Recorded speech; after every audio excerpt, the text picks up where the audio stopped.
Hello everyone, welcome back to the 100 subscriber challenge video series on Black Ops 3 Zombies. This time we're on Shangri-La.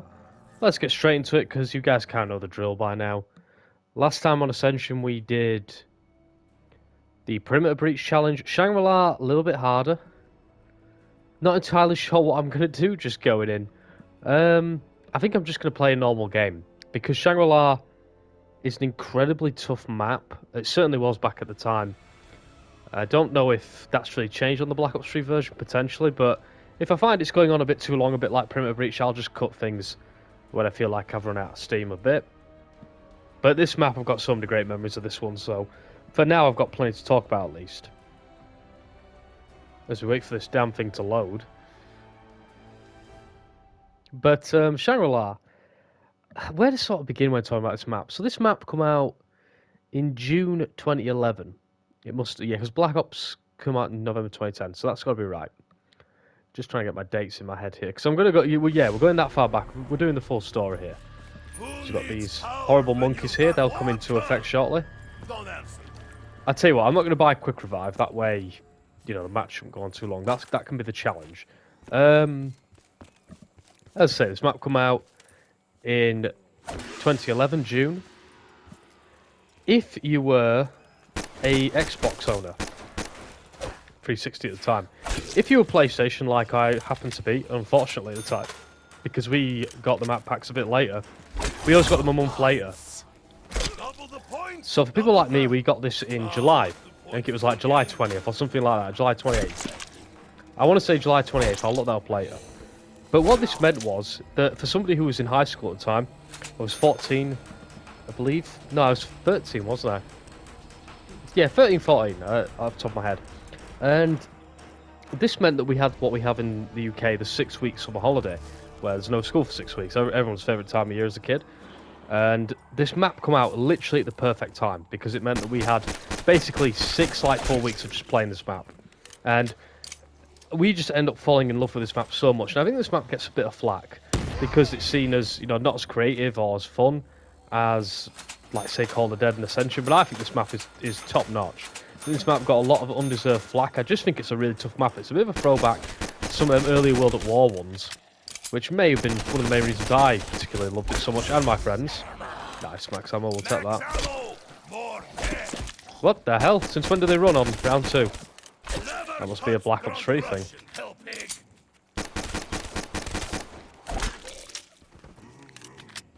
But it just meant that we had me and my good friend who has featured on the channel before, and may feature again because we've been talking a little bit more about zombie challenges. But we were talking about, you know, this game a lot and playing this game a lot. And we also had a couple of friends who joined in for the fun. We had a four-man squad who all got the map pack at the same time, and we played zombies a fair bit. We basically just were always on all summer, and I make it out like we had no technology back then. We certainly did, and we, you know, but we didn't have like a, you know, a Facebook Messenger group chat, and we never like so much planned our sessions. And it was very you know, the thing that stands out to me looking back is how spontaneous everything was. You know, it was like we'd all go on at like 8:30 in the morning, just like through the week, Monday to Friday, and weekends.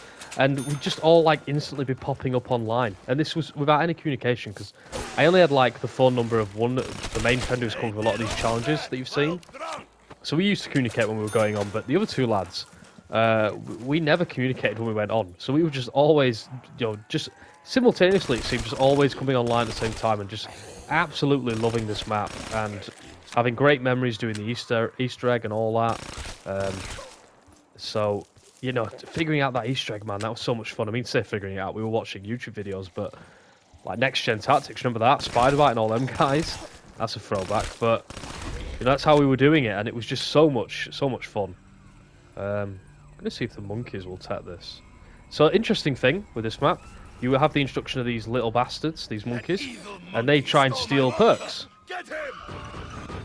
Now, if you're a bit lucky, you can, I think you've got to give a max ammo, don't you? Yeah, if you give up a max ammo, you can get a free perk, I believe. So that's a really cool little feature in this game, in this map, rather. So even though this map gets a lot of flack, 500 points for that kill as well. Very nice. Oh, mini zombie boss. Didn't really get to see what he did. that was something this map introduced. We have two, like, mini-bosses. Because that's the kind of route they started going at this point in zombie history. We start getting, as I say, these mini-bosses. We have the Shrieker and the Fire Zombie. They're not too much of a pain, pretty easy to deal with, both of them. But it's just something a bit different.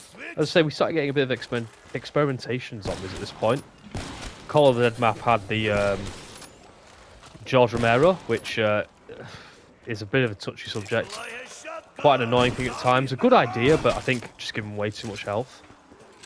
It's a shame we don't have said map, Call of the Dead, on these Chronicles, because that'd have been a fun one to cover, but alas, we don't have it, so I can't really discuss it.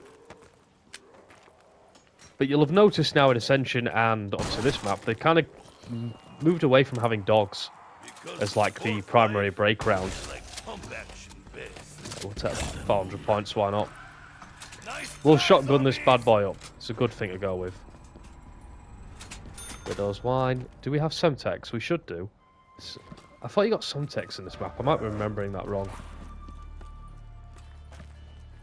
Ah, that's nice. That's a good gun to have. I think it used to be the AK-74, so that does actually make a lot of sense. We'll get that. This is great.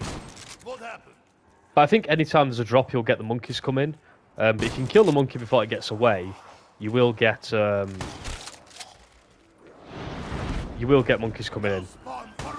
And if you can kill a monkey quick, like that, you get 500 points. Very handy. And now I get the feeling I've got a fire zombie coming my way, which could be a major advantage here, because I can block this hallway off. Oh man, I'm on fire already. Yeah, let's do that. Nice. So that's going to stop more zombies getting in now. So that is the other mini-boss, who, as you can tell, once you get near him, he blows up. He's indestructible, though. I can't really kill him any other way. Maybe with the baby gun, possibly. Which is the wonder weapon for this map. I feel like I'm going very quick, but I want to get through a lot of information in a short space of time. So apologies if that appears to be the case. Challenges for this map are a little bit hard. As I say, I'm just doing a normal match. Let's get the water up, and that will get the power on. Very nice. Very good. So we have mines. Sometimes we have a box here, but not this time. But this map had some interesting features, and there was a lot of stuff that they put in here that they were very much anchoring to then put in later down the line in Moon. For instance, par exemple, these things. This little water booster that would feature in Moon, in the landers. I'm not sure what they call them. Do we call them launch pads, I think was the proper term. But yeah, we want to get Juggernog, and then I can just take a little bit of a breath. This is one of those maps, as I say, it's so tight, you can get overwhelmed pretty quick. And this is not a good area to be particularly loitering. But I'm going to try my best. It's only round 6, so I'd like to think I can do a pretty good job. But some things I've been doing sort of, you know, off camera. I've been playing a lot of World at War campaign and zombies. I tried to get a multiplayer match going, but I couldn't have much joy with that, unfortunately. There was only about 100 people playing, but I think the fact there was still 100 people was actually pretty damn incredible. Oh, coming out the bloody ceiling here. Let's fall back here. This is a good spot to fall back to. Once we clear a few out, we can go get Juggernog and be a little bit happier about our situation. But yeah, playing the World at War campaign was such a delight all these years later. It still feels honestly amazing. In fact, I think it feels better than it did in 2008, but just because games just aren't that gritty and fun anymore. Like, it really feels like the brutal, you know, depiction of World War II. And it's kind of hard if you didn't grow up in that context, but if you played the Medal of Honors and Call of Duty 1, 2, and 3 that had come before World at War, which was the 5th one, they're like watching, you know, like A Bridge Too Far, The Battle of Britain, Sink the Bismarck. They're like watching your classic war films. What's another good one? Longest Day.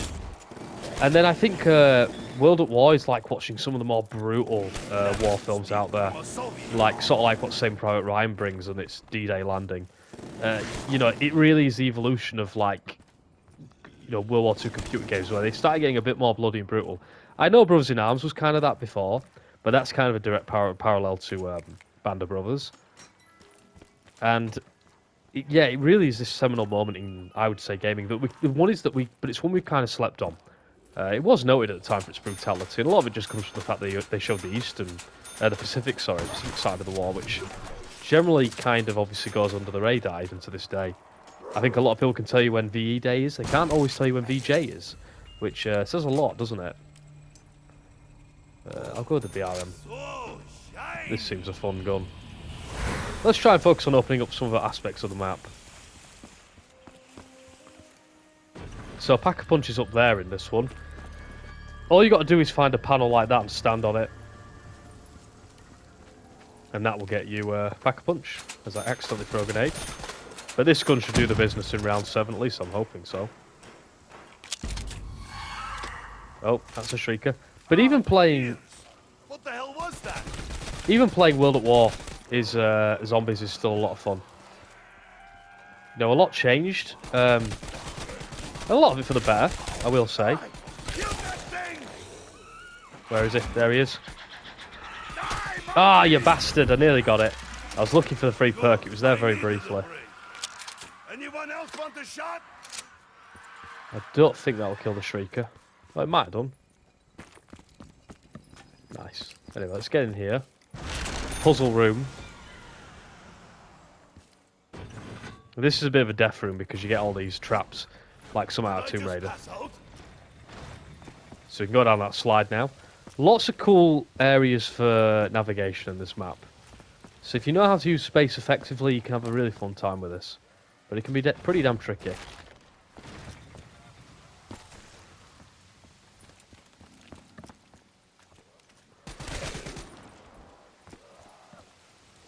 But yeah, I think the closest I got to enjoying zombies like Shangri-La again at release was probably when we had the COVID pandemic and, you know, working become less of a thing and all that as people started working from home and, you know, people got furloughed and stuff like that in this country. And that gave us time to sort of hit these maps up again, which was quite a strange feeling. That was probably the closest sort of throwback I got to reliving some of these glory days. You can never get it back. You always have these visions of trying to, you know, come back and play games like these again and relive the glory days. You never can quite get the time back, but that was pretty much the closest we'll probably ever get to that. Yeah, that seemed like a fire zombie, and it definitely is. So we need to deal with that ASAP. But it shouldn't be too much of an issue. We'll just go down the slide if things get hairy. Double points, very handy that. Oh, I need to get out of the way. Pronto, in fact. Oh, I'm gonna get out. Let's go. I feel like little boy again. Except nice. Nice work. Hopefully get a baby gun or something. Something decent, that'd be good. Okay, this shotgun seems... I can work with this. Getting a lot of shotguns, but for this map, that's not a bad thing. Deadshot Daiquiri, not really fussed for that one. Let's get this open, then we can use the minecart, which is actually a lot of fun. Gives me some real Medal of Honor frontline vibes. We need to open this for that to happen, I believe. Yeah. What gun have we got here? ICR, that's pretty good. Sometimes this is a pretty deadly room to be in. There we go. Everywhere's now officially open, so that's good. Probably one of the easier maps to open up, in fairness.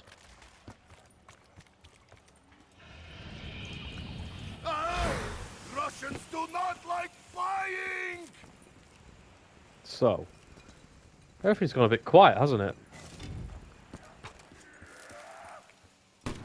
I feel like all the zombies died and then the game's decided to respawn everything. Now we'll get them. Probably should have just waited there.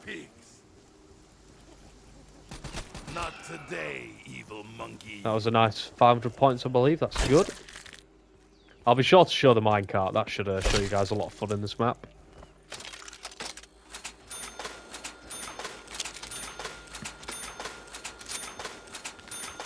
But as I say, guys, the format of this series has been to show all the maps in different ways with challenges.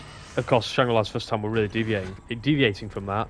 But for some maps that you might have been a bit disappointed we didn't show the full thing, don't worry, because I may potentially having a friend who's been really inspired by watching these. The friends I've mentioned who's cool for a lot of these challenges, I think, kind of been willing to sort of hop back on zombies maybe at some point that we'll try and arrange. And we might do something like Verupt, where I didn't get very far, or, you know, some of the more challenging ones with 2 players. He already reminded me of a few challenges that he had at the time that I'd totally forgotten about. So there might be an opportunity to see some really interesting challenges that I forgot about. Stuff like Follow the Box was a pretty simple one. An easy challenge to do that. You just stay basically in this room with the box until it moves. I mean, this box has a tendency to not move, I feel like. But you know, that was always a fun challenge to do that we did quite a bit. Fully on board with doing something like that. Protect the teleporters, which was a fun one. We never did too much of that one. I really want the baby gun, because then I can show this map off, I feel like. But the game is not interested in my pleas. Put me down! Put me down! There we go, let's kill some zombos. But yeah, this map is an interesting one. It was very much a deviation from Call of the Dead. Because with Kino, Ascension, and Call of the Dead, you had these maps that had these big open areas for training zombies. So this map is a huge deviation from that, because there's not really any of that at all. You've kind of just got to go with the flow.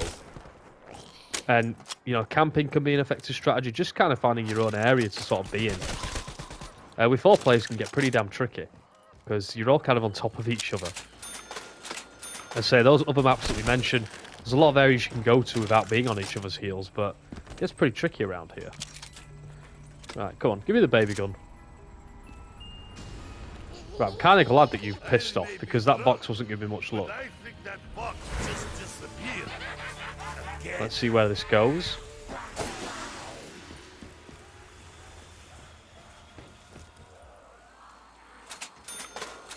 But yeah, as for Moon, I'm not too sure what I'm going to do with Moon just yet. Well, I'll take some time to figure that out. Hey, it smells like victory! Oh no, fire pig! Let's we'll hit the minecart shortly. Minecart's a pretty fun ride, especially when you get all 4 of you on this in a pinch. It was good if somebody ever got downed, because you could obviously activate it and get out. We'll do that now. But here you go, Medal of Honor front line. I've got a few friends here. But yeah, there you go, nice view of the map. Motherland, stay down. And you're back out here. Oh, this is a cool thing. Don't hold square. Well, I have done. It's going to push everything back. This is a great way to get yourself killed. But it forces the zombies to fall over, so it's pretty cool little feature. Jesus, I am in a bad spot here. Let's get the heck out of here now. I'm looking for a box. Has anyone seen one? Can't remember half the box spots in this game, to be honest with you. Let's keep moving here. But this, I don't think I'm going to do too much on Moon. Moon will be a very short challenge that I'll do a few times to show it off. So this is kind of the last time we're doing a proper map, you know, properly for now. I've got a funny feeling there'll be a bit more to come at some point, but hopefully you guys have really enjoyed this. It's been incredibly fun to make, and it's been a great way to celebrate 100 subscribers. Obviously, there's other projects on the channel upcoming, and I've mentioned this a million times in a lot of other videos that may not have gone up yet, but I can categorically say, guys, we're getting Gears of War on this channel, and I'm so happy about that. Gears, oh my god, I'm so excited that I'm going to have Gears of War on this channel because it's coming to PlayStation. Couldn't be happier. I think you guys are going to love it, those that have never seen it before. And those that have, sit back and enjoy. You're going to see a bit more of it. Oh, go on, M16, why not? I'm rocking this old school. Oh my god, no. Oh, you're joking. 10 rounds. That's all I got. Bit of a short video, guys, but I did want the baby gun. But I showed the whole map off. Like I say, these videos were getting a little bit shorter anyway. I think the bottom part of the map is to show the Easter eggs. Because there was a thing where you had to do them all to do the moon one, if I remember correctly. I might be wrong about that. But yeah, guys, stay tuned for other stuff. And Gears of War coming out in August. along with MGS Delta. Really exciting times for the channel. Can't wait to share those games with you. This, once again, has been a lot of fun. Next time we have Moon, where we're going to... Oh, we do have Origins. I forget about Origins, actually. I still know what I'm doing with Origins. So there is Origins will probably be the last time I do it sort of proper. But Moon will be a great laugh as well. But stay tuned for that one, guys. Thank you so much for watching, and I'll see you next time.